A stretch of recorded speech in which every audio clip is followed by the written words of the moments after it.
नमस्कार मित्रांनो, मी रंजना's कॅम्पेन व्लॉगमध्ये तुमच्या सर्वांचं स्वागत करते।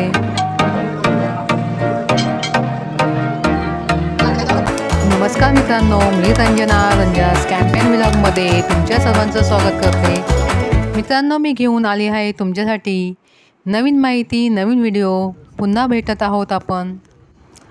चला तर जाऊया आपण अहमदनगर जिल्ह्यातील जेऊर येथे, जे अहमदनगरपासून 16 ते 17 किलोमीटर अंतरावर आहे। आज येथे बायजा माताची यात्रा आहे, त्या यात्रेला आपण जात आहोत।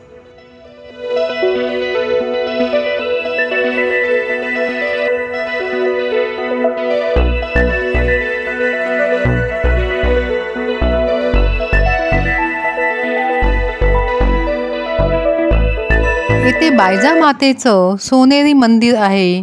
सोनेरी कलर दिलेलं मंदिर, त्याच्यामुळे ते अगदी सोनेरी असल्यासारखं दिसतं। चला तर बघूया काय आहे बायजा माता, कसं आहे त्यांचं मंदिर आणि येथील बायजा मातेची यात्रा। अहमदनगरचे नवीन नाव अहिल्यानगर। अहिल्यानगरपासून संभाजीनगरकडे म्हणजे औरंगाबादकडे जाताना साधारण 16 किलोमीटर अंतरावर जेऊर हे गाव आहे। आपण हायवेने जातानाच उजव्या बाजूच्या डोंगरावर असलेले हे मंदिर आपली नजर वळून घेते। या देवीला अन्नपूर्णा देवी असेही संबोधले जाते। ऐतिहासिक वारसा असलेले हे गाव व दाक्षिणात्य शैलीचं बांधकाम असलेले बायजा माता मंदिर आजही अनेक लोकांना अपरिचित आहे। अशा अपरिचित गावाची आणि मंदिराची माहिती मी तुम्हाला देत आहे। व्हिडिओ शेवटपर्यंत पहा। गेल्या 3 दिवसापासून येथे यात्रा चालू होती, म्हणून सगळीकडे आपल्याला रोषणाई दिसते। आज यात्रेचा शेवटचा दिवस। अत्यंत सुंदर आखीव रेखीव या मंदिराचं बांधकाम असून निसर्गरम्य अशा वातावरणामुळे या मंदिराचं सौंदर्य जास्तच खुलून येतं। या मंदिरातील शिल्पकृती आंध्रमधील कुशल कारागिरांनी कागदावरील रेखांकनाची मदत घेता केवळ हातानेच घडवलेली आहे। हे बघा, विद्युत रोषणाईने नटलेलं सोनेरी मंदिर म्हणजे बायजा मातेचं मंदिर। मोठे खडक असलेल्या या टेकडीवर प्रयत्नपूर्वक विविध प्रकारची झाडं लावण्यात आली आहेत।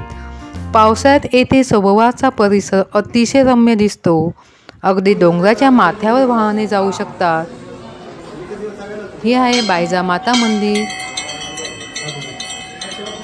ही आहे आपली बायजा माता।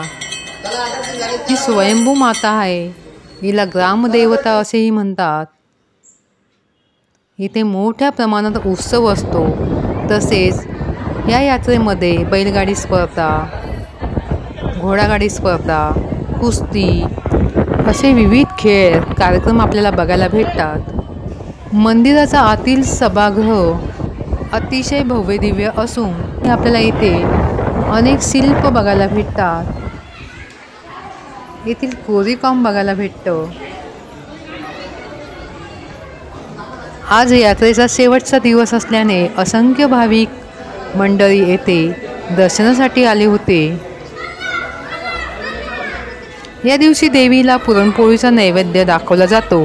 तसेच देवीला खण, पातळ, नारळ, शृंगार देऊन देवीची वटी भरतात। येथे 3 दिवस यात्रा असते। यात्रेमध्ये विविध मनोरंजन, सामाजिक, धार्मिक उपक्रम राबवले जातात। तसेच येथे यात्रेमध्ये आपल्याला विविध दुकानं बघायला भेटतात, विविध खेळ बघायला भेटतात। चला तर बघूया।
1978ला खूप छोटे मंदिर होते बायजा मातेचे. आता खूप मोठे मंदिर बांधण्यात आले. येथील यात्रा प्रसिद्ध असून जवळूनच सीना नदी वाहते. ही नवसाला पावणारी देवी असून याची बहुतेकांना प्रचिती आलेली आहे. नवरात्रीत देवीचा 9 दिवस उत्सव असतो. अत्यंत जागृत देवस्थान असल्यामुळे भाविकांचे श्रद्धास्थान आहे. मंदिराची वास्तुरचना अत्यंत सुबक आणि सुंदर. मंदिराला असलेला सुवर्ण रंग डोळ्यांना अधिक भावतो. अगदी सोन्याचे मंदिर वाटते. भक्तांच्या मनोकामना पूर्ण करणारे ग्रामदैवत म्हणजे बायजा माता. अशा महाराष्ट्रातील अहमदनगर जिल्ह्यातील जेऊर या गावी बायजा मातेच्या मंदिराचं दर्शन घेण्यास अवश्य या देवीचे आशीर्वाद घ्या. आपल्या मनातील इच्छा, आपल्या मनोकामना पूर्ण करून घ्या. अशी ही बायजा माता सर्वांना पावणारी देवी अहमदनगरमध्ये म्हणजे अहिल्यानगरमध्ये आल्यावर अवश्य या स्थळाला भेट द्या. मित्रांनो, तुम्हाला माझा व्हिडिओ आवडल्यास अवश्य सबस्क्राईब, लाईक, शेअर करा आणि बेल आयकॉन दाबा म्हणजे तुम्हाला माझ्या व्हिडिओचे नोटिफिकेशन येईल. ज्यांनी मला सबस्क्राईब केले त्यांचे मनापासून धन्यवाद. जे नवीन आहेत किंवा ज्यांनी अजून मला सबस्क्राईब केले नाही त्यांनी अवश्य सबस्क्राईब करा आणि शेअर करा आपल्या मित्रमैत्रिणींना, म्हणजे आपल्या तरुण पिढीला महाराष्ट्राच्या देवतांची माहिती मिळेल, मंदिरांची माहिती मिळेल. पुन्हा भेटूया पुढच्या व्हिडिओमध्ये. मी घेऊन येत आहे नवीन माहिती, नवीन जागा. अवश्य पहा. धन्यवाद मित्रांनो. Thank you friends.